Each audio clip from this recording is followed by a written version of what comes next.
if you ever want to revisit this or any of our previous conversations, you can go back to any of the event pages and watch previous presentations. But with that said, you're not here to hear me give introductions or talk logistics or anything, but to hear a little bit from Jim Cantrell. Jim, your bio is long, and you've done a number of incredible things, founded and run a number of amazing companies in the space industry. But I have to also mention, for those who don't know, an Aggie alum, which is incredible. And so it's great. Yeah, it's great to have you here, and we're excited to dig into a little bit of your history. And yeah, thanks for joining us. Appreciate it. My pleasure. My pleasure. Yeah, I just to pick up on that, I moved to Logan in 1982, and it was funny. I came from Silicon Valley, and where I'd gone to high school, and my parents relocated. There was an electronics company, Bourne's, that moved to Logan, and so when I looked it up in the encyclopedia, all I saw was the handcart pioneers, as the picture, and I thought it was the Amish, right? So when I got there, I was completely surprised that they drove cars, and it was kind of a modern place, and had this great university. And so I actually didn't want to go to the university. My mother was nagging me about it, and I got a job at Wilson Motors, the Ford dealer there in town, and worked on their conditioners and things like that, and finally, somebody talked me into it. One of my mechanic friends who was 50 years old and bent over, and he said, if you don't go to college, you're going to look like me, so you better get the hell out of here. I'm going to kick your butt. So that's what got me into the university. So started in late 80, I guess it was October of 83, and got 2 degrees there. It was a great school, and at the time, not really well known, particularly in the space business, but there was a really budding space activity there, and it was something that I wasn't aware of when I got involved. And I really wasn't a space guy. I was more of a car guy. And there was a professor that kind of changed everything, Frank Red. And Frank, he got me into the space business, and he was just the best professor.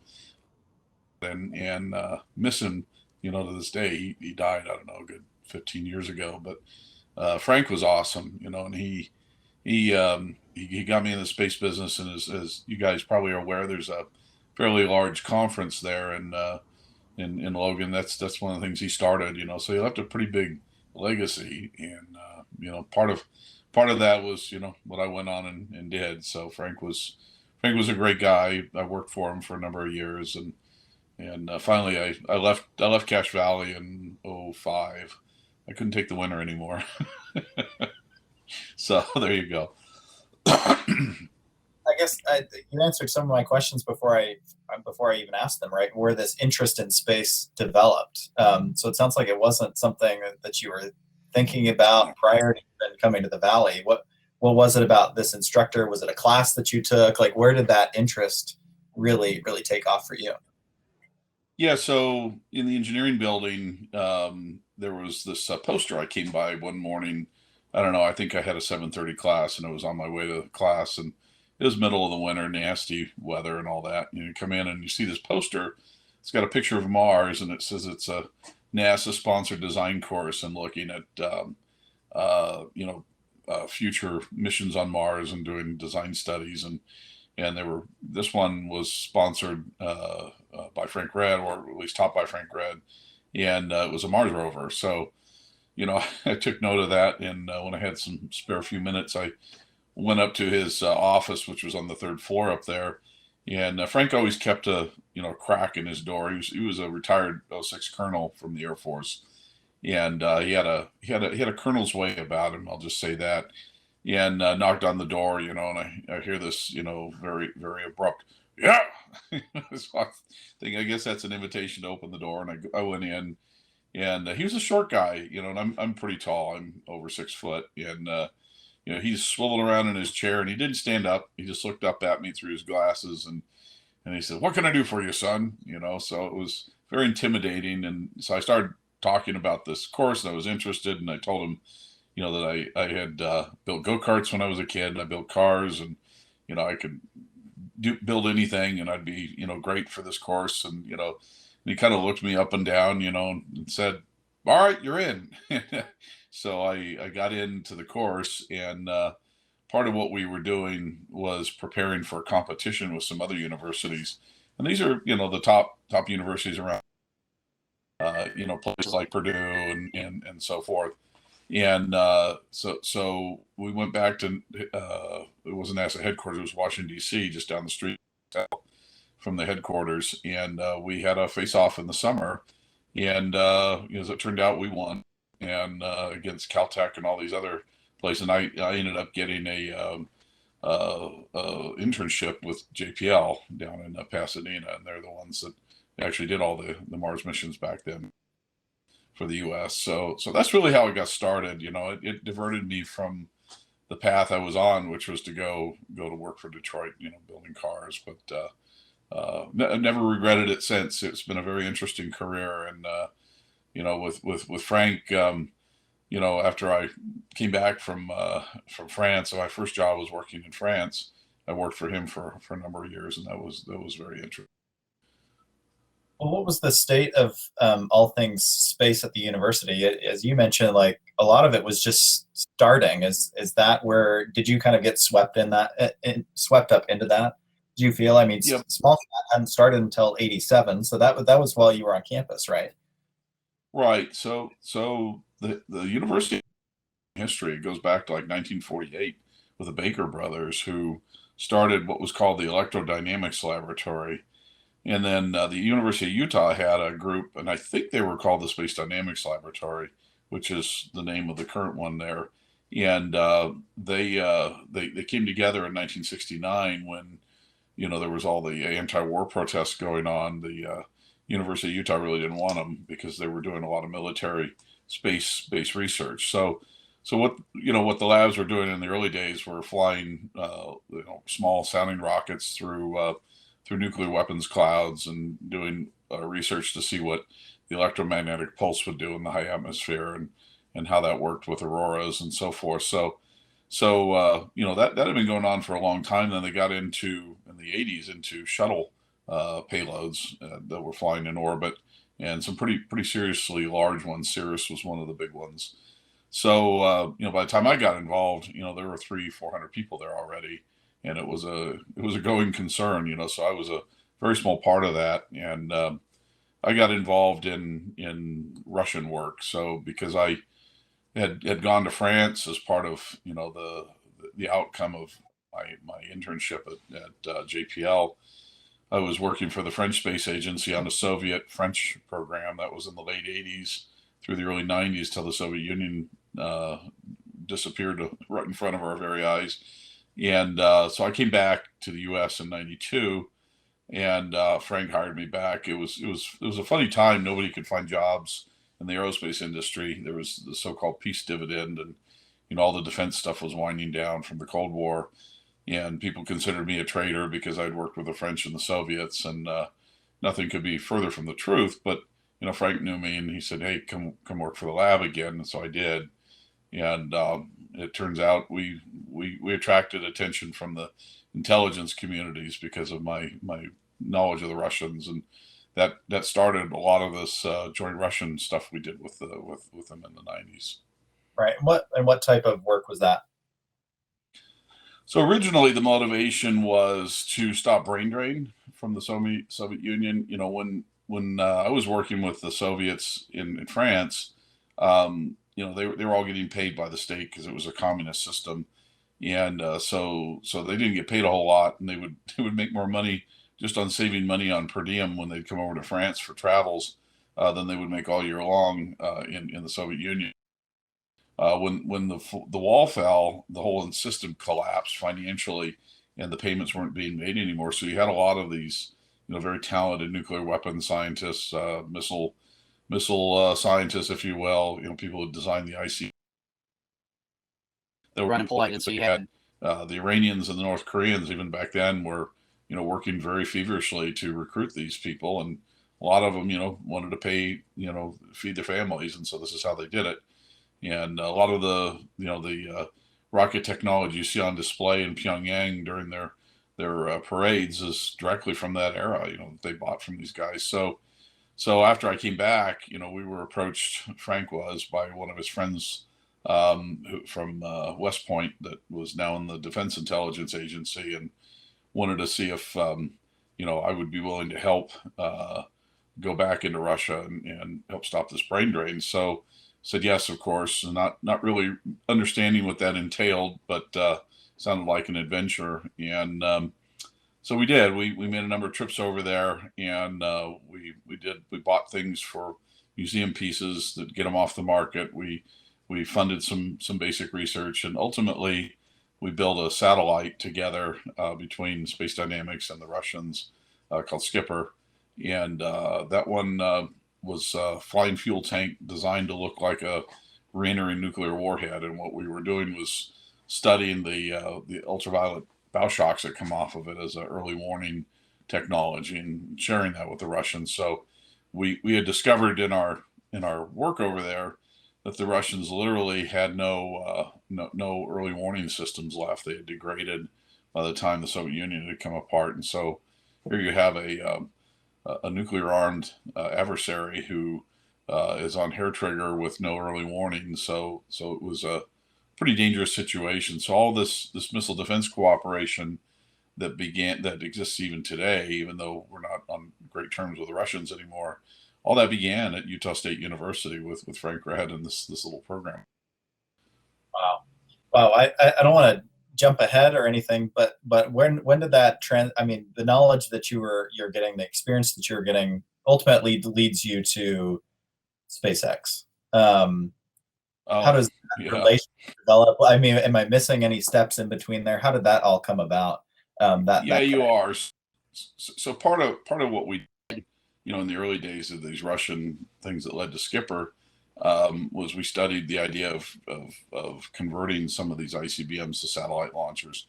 There was a lot of them that had been treated out, and the temptation to sell those things laying around to interested third countries would be high. So we worked with them to encourage transforming them. So I got a little bit of experience with that. There was a couple other programs that I ended up working alongside this that were outside consulting jobs with the Planetary Society, who was, by the way, very close with Frank, because they were part of our early work on the Mars balloon, as it turned out, that we did in. So the university used to have a policy where they encouraged you to consult outside of your job, and so I was doing that with the Planetary Society. And we launched the first commercial solar sail on a Russian submarine launched ballistic missile. That was an SSN-18. We all went up to Murmansk, and probably one of the few people that ever made it to Murmansk that's from the U.S., at least knowingly. So we launched a couple of those out of Russian submarines, and then that led to Elon Musk calling out of the blue in 2001, wanting to have help purchasing Russian rockets. But where that link came from, Bob, you may or may not know, he's written The Case for Mars. He's the founder of the Mars Society, still a friend to this day.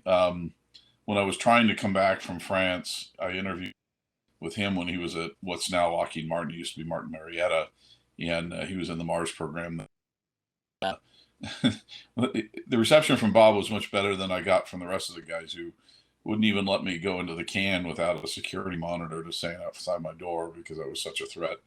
But Bob and I became fast friends, and I guess Elon had contacted Bob right after he had left PayPal.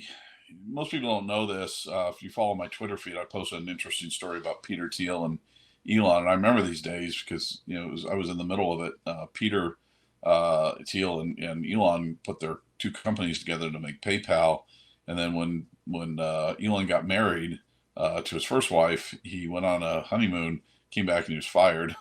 And so after that, he decided to do these Mars programs, and he, as he told me when he called me back in 2001, he said, "Hey, this is something I want to do with my money, I could drink martinis on the beach the rest of my life, but that bores me. I want to make humanity a multiplanetary species. I want to get humanity off of fossil fuels, uh, tyrants from preventing basic human liberty. I mean, those were his three things in life, right? And he still talks about that. So he grabbed me because of Bob Zubrin's about the Russian stuff. So it was an interesting call. It was a Friday afternoon in July 2001. I can't remember. I think it was right before or something. But I was driving home through the fields of North Logan with my top down in the car, and the phone rings, and being from Silicon Valley, I recognize the area code as Palo Alto, so I answered it, and he just immediately started in on me with this speech about multiplanetary species and all that sort of thing, and so I told him, I said, listen, I can't hear you. I couldn't. It was too much wind noise, and my house was in Hyde Park up on the bench. So I got home and called said hi to the kids, and called the number back, and it was a fax machine, and I got that squealing noise from the fax, and I thought, okay, he said he was a billionaire and all this stuff, and I thought, yeah, sure, he's using a fax machine. I dealt with a number of other of these internet millionaires. We consulted with them on various sort of things they wanted to do, and took some of them to Russia, like the Idea Lab founders. We took them over, and there was a bunch of these kind of people that we dealt with. Some were real, some weren't. So I wasn't sure of him. At any rate, about 20 minutes later, he calls me back, and he's angry because I didn't call him back. And I said, yeah, I did. Your fax machine, blah blah blah. So got past that, and he explained, that he really needed to buy these Russian rockets, and that I was really the only one that could help him do it. And I wanted to know if he could come visit me. And I said, yeah, sure. And he said, is there an airport nearby? A private airport? And I said, yeah, I can see it from my house. I can see the Logan Regional Airport there from my front porch. And he goes, I'll be flying in private tomorrow, and I'll come to your home. And I'm thinking, no, you're not. This is not going to happen. I got kids here. I don't know who you are. This is all going on in my head in real time. And so I told him, that I was busy on Saturday, and I'd meet him commercial through Salt Lake City behind security. This was pre 9/11, so you could actually go behind security. I lied and said I had a flight, but I figured he couldn't pack a gun. There's police nearby, so we rented a conference room in the Delta Crown Room, and that's where it all started. So to SpaceX because our buying the Russian rockets wasn't successful, and he just said, hey, let's build this ourselves. So that's how SpaceX got started. It was very unusual, and I'll tell you, Logan, most people don't know that, but in the early days, he was looking at engaging Space Dynamics Lab to help out and all this stuff, and we took him seriously, right? I got in trouble for bringing Elon into the SDL by then management. They thought I'd done something very irresponsible, and so that's one of the reasons I left. I just sort of, gave him the middle finger and went on with life. Right. My question is, I think to make this even more applicable to maybe people who are on the call today, I don't know if everyone's getting a call from Elon to participate in one of his projects to save humanity, but I guess how do you evaluate, or how do you prepare yourself for when an opportunity strikes? Right. It doesn't have to be something that big, but how do you prepare yourself to evaluate whether that's a real opportunity, a good opportunity? You mentioned, he wasn't the household name that we know today. But how did you prepare yourself and be ready for when an opportunity presented itself like that? That's a great question, Chase. This is what separates a lot of people, actually, particularly entrepreneurs.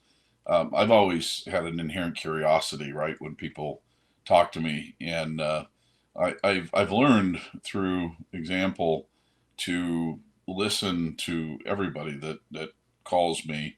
Although the volume of calls I get these days, I have to screen a bunch of them off. But back then, it wasn't nearly like it is today. But back then I always listened, right, and I made a judgment based on what I heard, and I was always curious as to what drove people. In his case, he had a funny accent. I didn't recognize. I didn't know where he was from. I didn't know who he was.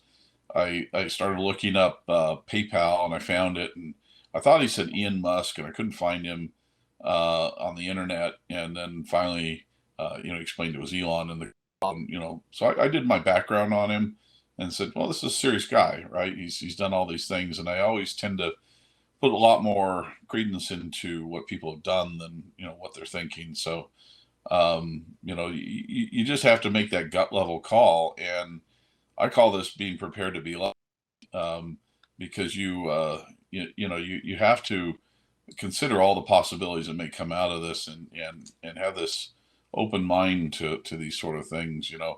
If you always think that people are going to screw you, you'll probably find the larger part of the population screw you, because that's who you filter into your life. So I don't look at the world that way. I look at that people sometimes really truly have naive questions, and in his they're very serious but naive questions. And I don't know, it was a gut feel. I walked away from him after 2 years. I probably should have stayed because I didn't think he'd be successful, but he didn't come across, Elon did not come across well back then. He was young, late, crappy.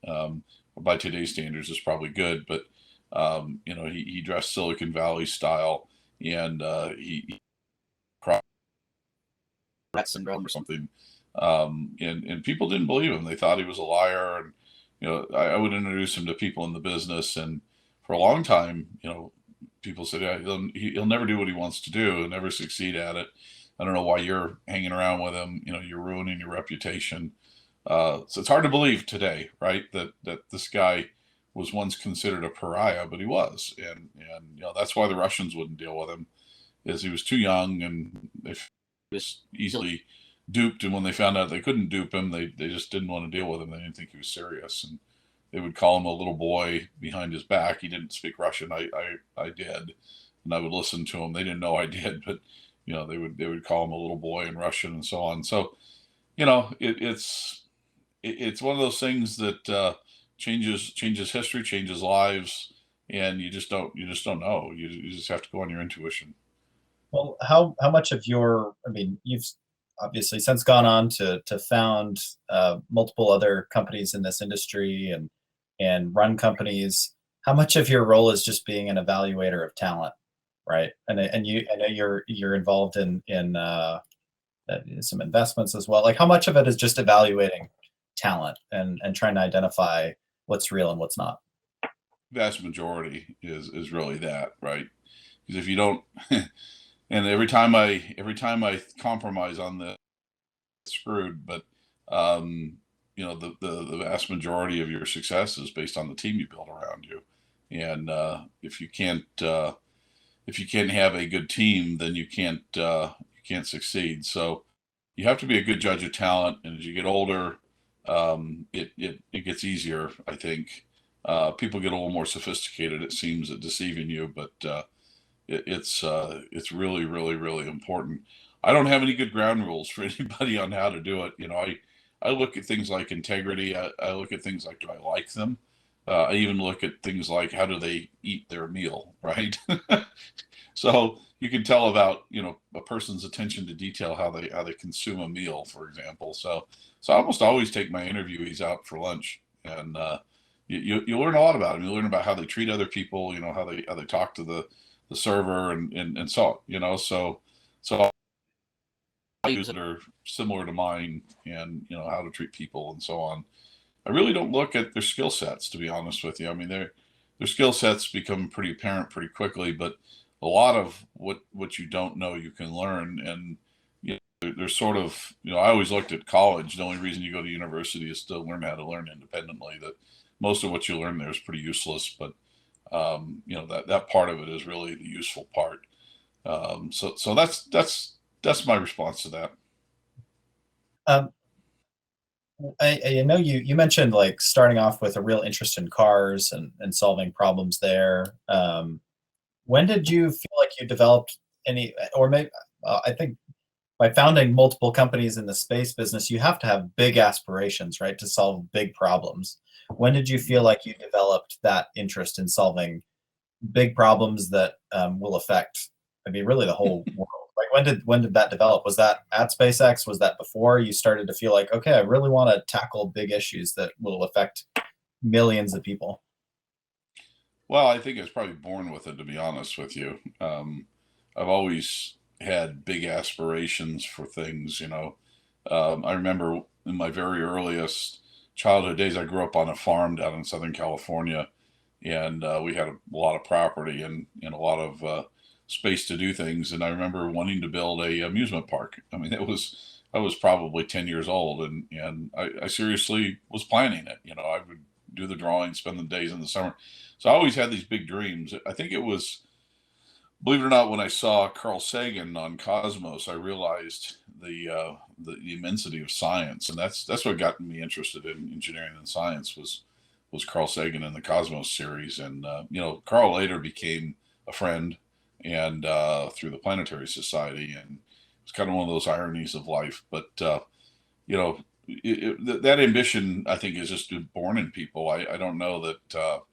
I don't know that it's the smartest thing in the world, but you know, I'm still very ambitious, and I have this burning desire to create certain things, and I'm fortunate that I've made money at it, and I can continue to live well and provide for a family and so on. But you know, it's that combination, I guess, of you know the skill to execute and the ambition that the true entrepreneur. I think in Utah we're seeing a lot of growth in the SaaS space, in software and enterprise tools these companies are developing, and those do solve problems, you know, for organizations, for people. But I've always been so much more interested in some of these, you know, some of the hard, like the deep technology type problems, right? Like autonomous vehicles. I mean, everything that Elon has been involved in, and things that you've been involved in when it comes to space. um, you know, what is it about those types of, you know, technologies that you're interested in versus software? I've always wrestled with this, right? It's like I can't get too excited about enterprise software. But I can get really excited about, you know, rocket launches or autonomous vehicles, things that seem truly revolutionary. Big problems. What's drawn you to big problems? Look, we're all wired differently, right? And thankfully, right, if we're all wired the same, the world would be monochrome. And if we were all entrepreneurs, then probably very things would get done. But the things that got done that actually made it would be great, you know. So you know, I'm not never going to look down my nose at guys who build value and stuff that you know we might consider mundane, because that's the building blocks upon which the rest of everything we do happens, right? And you can't ignore that. But uh, I would say, you know, it's a sense of risk. Probably, I would have to guess that divides people up. You know, that want to go after, say, let's just pick on enterprise software or SaaS versus something like what we're doing. You know, we can blow up the entire company and $100 million in investments, and I've done that once. And trust me, it hurts. It hurts. It hurts immensely. I can't even describe how bad it hurts. But you know, some people aren't wired to withstand that, and they would rather, you know, make a modest bet on something, you know, that creates a lot of value that they're good at. And me personally, I've always just been a builder. You know, if I'm building something, I'm happy. I don't care if it's a house. You know, I built this house in Hyde Park that's still there. It's a replica of one of the founding films, John Jay.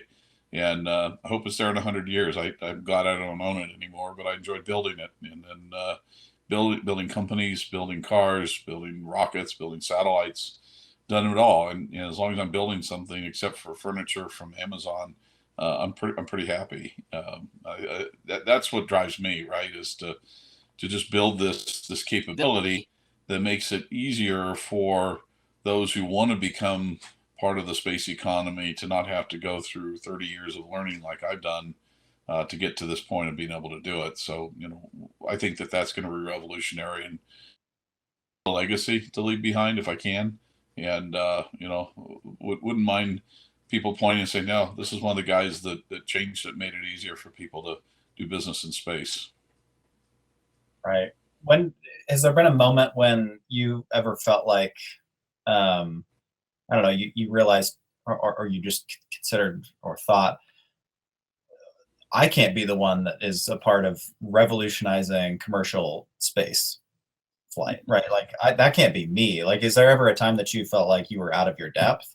And how do you determine whether you're truly out of your depth or you're just facing some resistance and that's when you're like right on the verge of like breaking through something? Well, every day I feel out of my depth, to be honest with you. Literally, I push forward into things I've never done every day. And, you keep some of your footing on those things, and you do well. But if you're not learning, you're plateauing. And most people in life, sort of plateau for a while, and then they'll learn again, and then they'll plateau and they'll learn again. When you're an entrepreneur, every day is a learning or a plateau.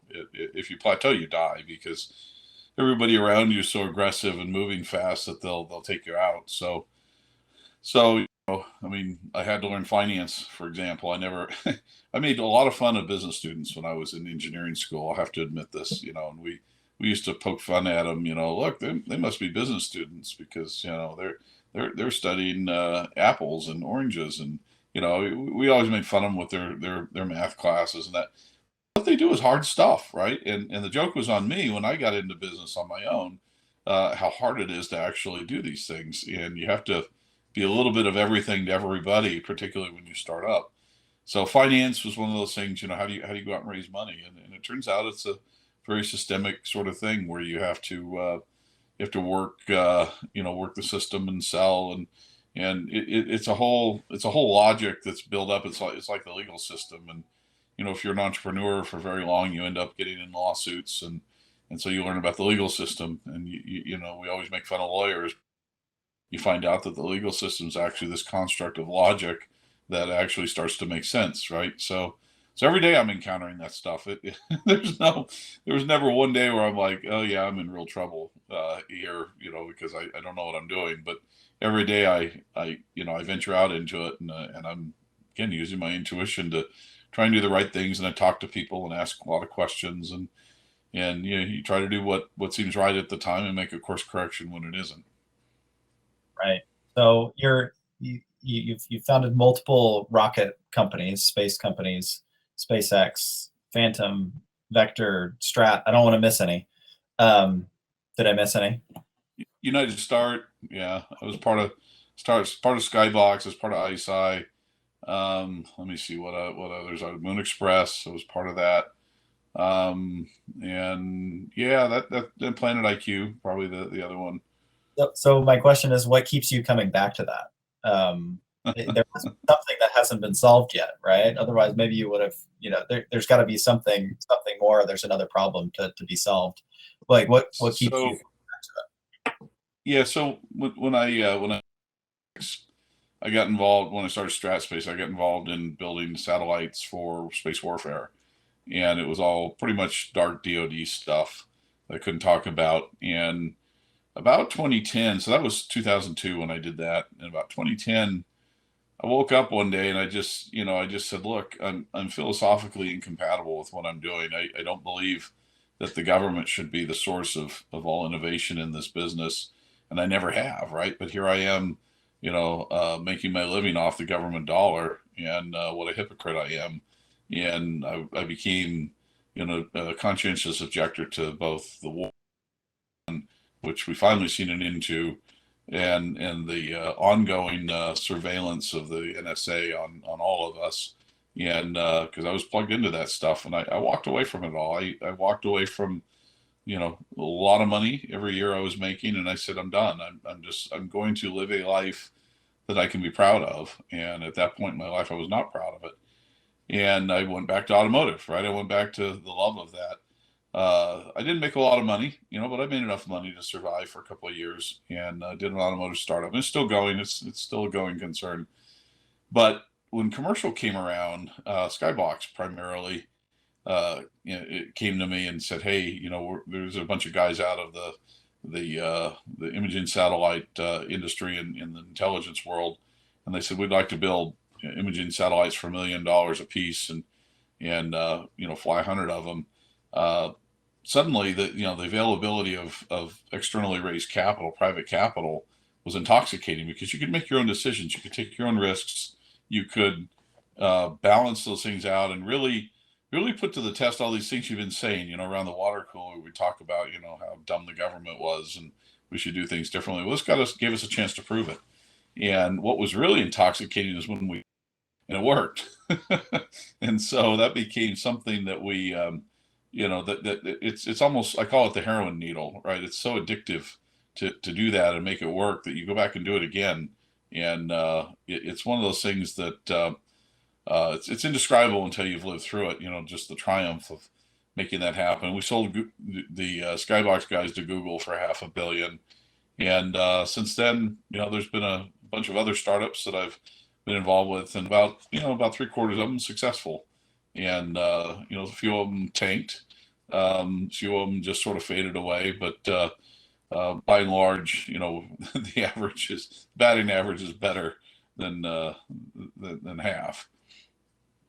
Well, I think it would be helpful for those who are on just to hear a little bit about your current project, and maybe that leads me to the next question of kind of where you see the future of this space developing. Sure. And your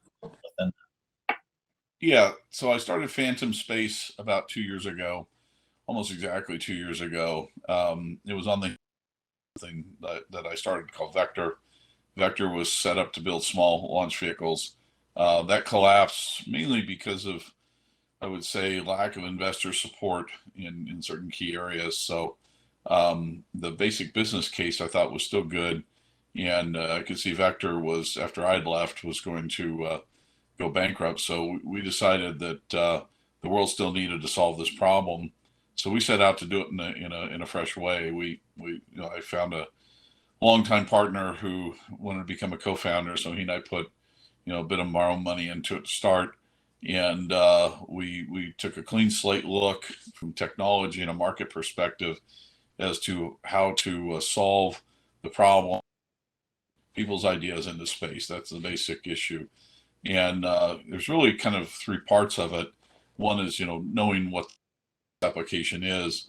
The other is building the satellite and then launching it. And so looking at this from a business plan point of view, we saw really the barrier to entry was launch. And right now, still, most of these small satellites, which are the subject of most of the venture capital interest, really still fly on these large SpaceX rockets, and so they go as like a bus. And we saw the opportunity to create an even less expensive capability through mass production. So I go back to my automotive side, and I say, well, if large reusable everything was the right solution for all transportation, then we'd be all riding buses to work, which most of us drive cars. And the cars are very expensive for first units, but by the time you get them, you start out at 100 million, and by the time you get it, maybe $25,000-$50,000 new. And so the power of mass production's proven over and over. And so we wanted to become essentially the Henry Ford of space by mass producing these small launch vehicles and mass producing the satellites that ride on them, and ultimately having our own space applications that we build and launch. And sort of a vertical market integration, much like SpaceX is doing with Starlink. And there's a power to having this launch capability. Once you achieve that, and it's not easy to achieve, there's only a few companies that are going to be able to do it. It's really a strategic capability that you need to consider as strategic. And yes, you can sell the capacity for launching others and make money on it, make good money on it.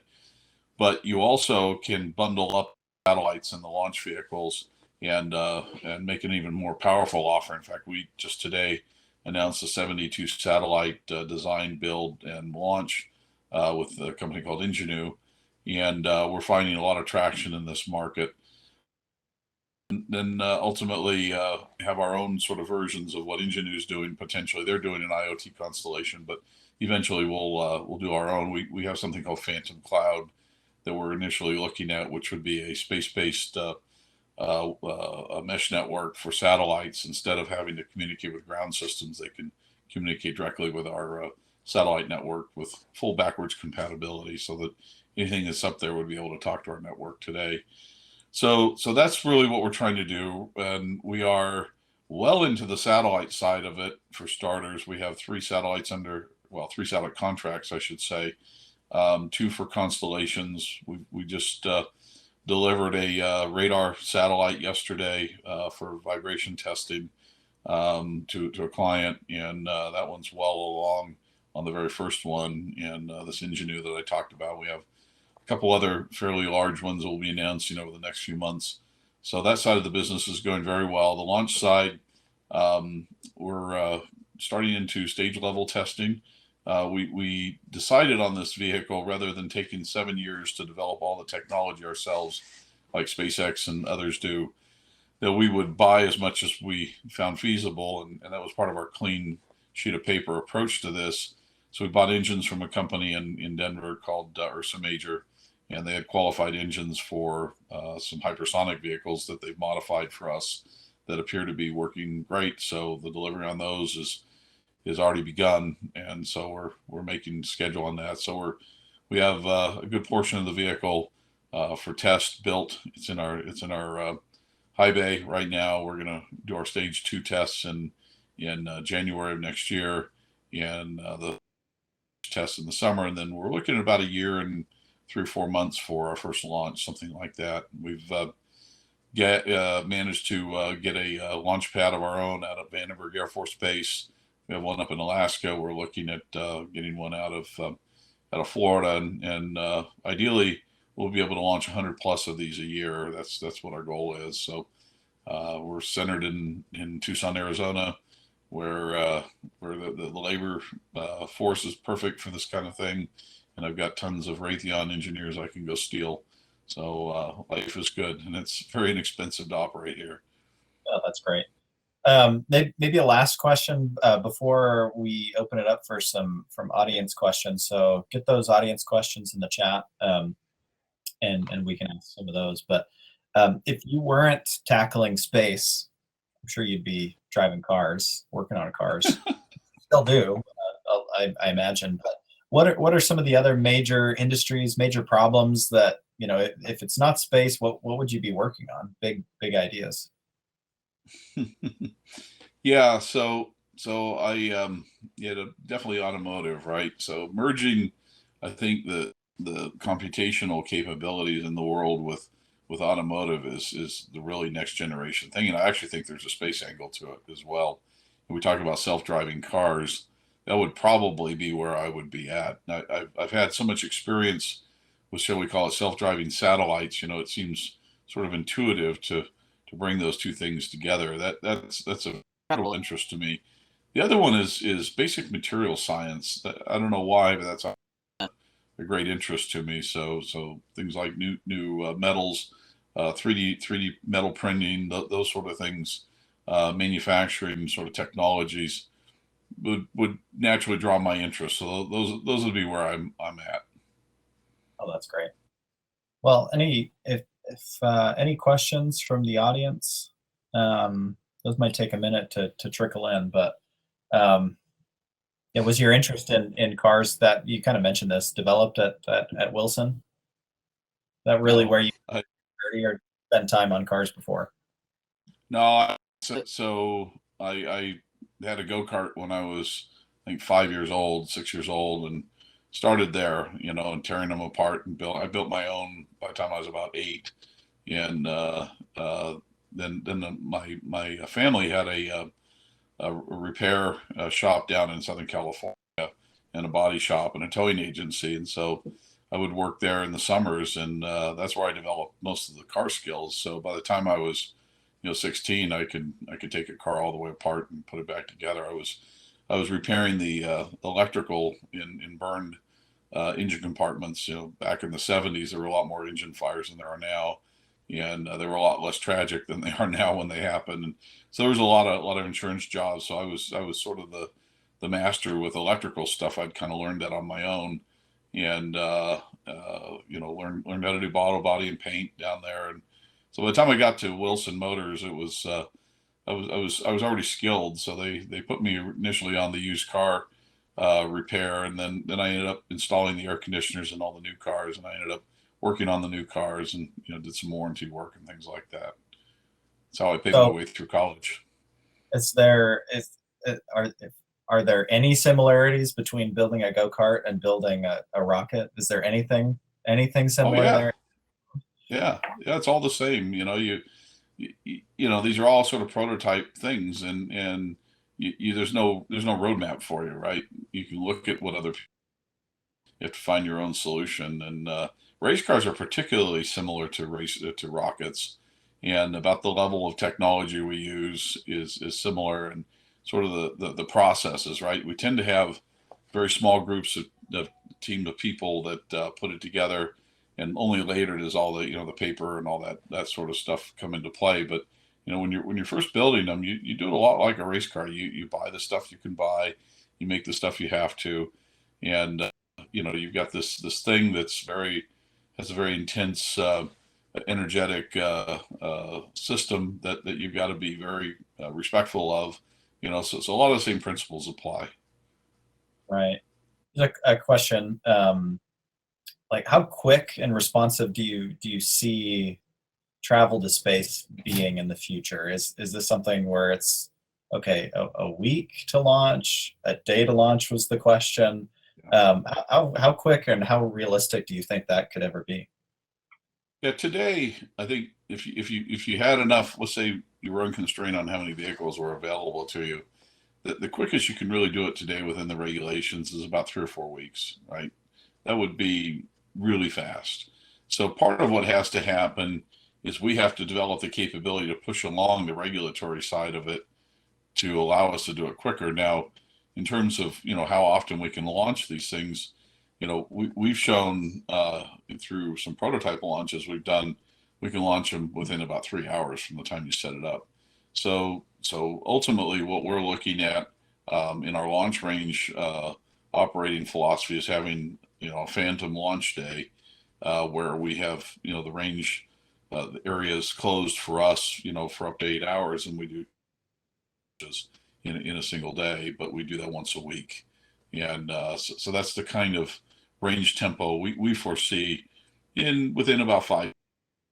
Ultimately, what has to happen is we have to get beyond the conventional ranges we have here.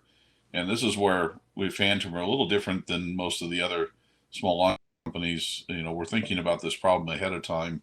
And to be able to launch out of, some of these spaceports like Oklahoma, Midland, Texas, and that, you can't do vertical launch by regulation. They're only licensed for horizontal launch. But if you compare it to, say, a 747 taking off, in terms of how much fuel is there, how much danger it really poses, it's only a question of reliability. So first thing you have to do is be able to bring the stage back. You can't be dumping it on land like the Russians and the Chinese do. So we plan in reusability in what we're doing, or I call it retrievability. And we've been talking to the FAA about launching from some of these places with that mode, like Yuma wants to put a spaceport in. That one looks very feasible to do it this way. Some of the others maybe not. But ultimately, we have to think about horizontal launch, takeoff, and landed return. So something kind of like the Virgin spaceship, but probably a lot more robust. It certainly won't look like the Virgin rocket under the 747. I think it has to be take off under its own power. So for example, we bought the assets out of Rocket Racing League, who have these rocket powered airplanes, and part of our technology path is to study those to see how that can impact what we would do on a future first stage. Right.